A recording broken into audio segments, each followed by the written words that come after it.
I want you to understand the word ibadah in Arabic, or ubudiyya, the masdar. It includes two things. If I translate them as one of those two things, it's incomplete. It's a limitation of English as opposed to classical Arabic. Classical Arabic combines many concepts at the same time. And so if we just look at a partial translation or partial meaning of the concept, there's confusion left in the mind. The two terms that completely or comprehensively cover all aspects of ibadah or ubudiyah are two things. Those are worship and slavery. They're two terms, worship and slavery. A lot of times we either take worship or we take slavery, but they're two separate things in English, but they're combined in Arabic into the word ibadah and ubudiyah. So when the messenger says, La a'budu ma ta'budun, it doesn't just mean I will not worship. Also, I will not be enslaved to. I will not become a slave of. Very briefly, I'll remind you of the difference between worship and slavery. When Maghrib happened, we worshipped Allah. When Isha comes up, we will worship Allah. But in between the prayers, what are we? Slaves of Allah. When you're sleeping, you're not worshipping, but you're still a slave. When you wake up, when you're driving to work, brushing your teeth, eating your breakfast, parking your car, even if you're not reciting Quran or you're not doing an act of worship, you are still what? A slave. In other words, worship is specific acts. The act of fasting, the act of praying, the act of making hajj, the act of reciting Quran, the act of giving sadaqah. These are acts of worship. But a slave is a slave all the time, whether he does those acts or not. This concept is very powerful. It means we are to live according to how Allah wants us to live, not just in Jum'ah during the khutbah and when the salah is going on. We are enslaved to Allah in between the prayers too. حافظوا على الصلوات والصلاة الوسطى. And Salat al-Wusta, some commentary says it's between the prayers. Be connected to Allah too. You know what happens a lot of times? People worship Allah, but they still don't act like His slave. Somebody owns a liquor store, comes to the salah for 5 times.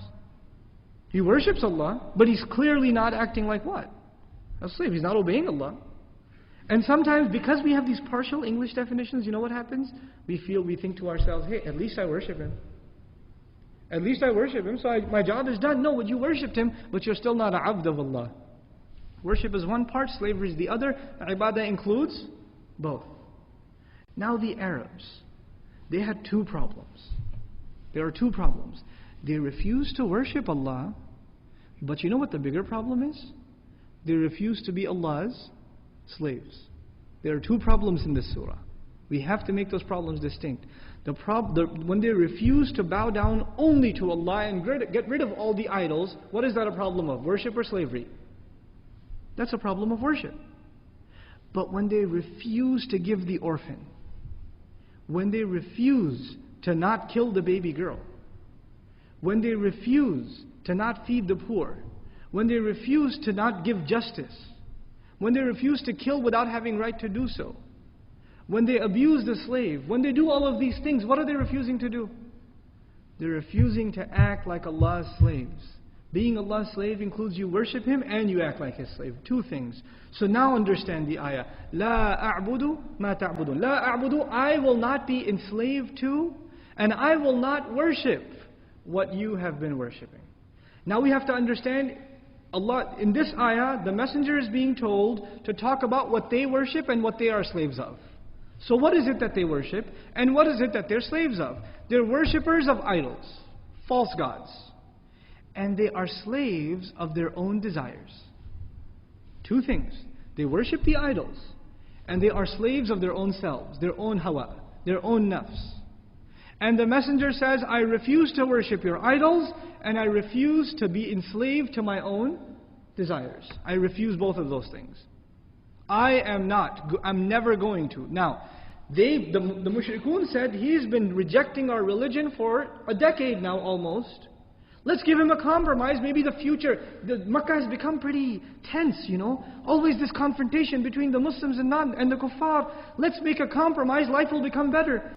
we're willing to accept your religion for a year, and you accept our religion the next year. And then we'll come back to yours this next year, and we'll all share, in other words, we all share Islam for a season, then we'll all share shirk for a season. And if we compromise, things will get better. There won't be any tension in Makkah anymore. So our future will be better. La a'budu, according to most grammarians, the la on the mudari' actually more than present illustrates the future. In other words, the messenger says, don't have your hopes up. I am not going to. It's never going to happen. I will never, if you're thinking the future is going to be softer on you, I will never worship, and I will refuse to be enslaved to whatever you worship and you are enslaved to.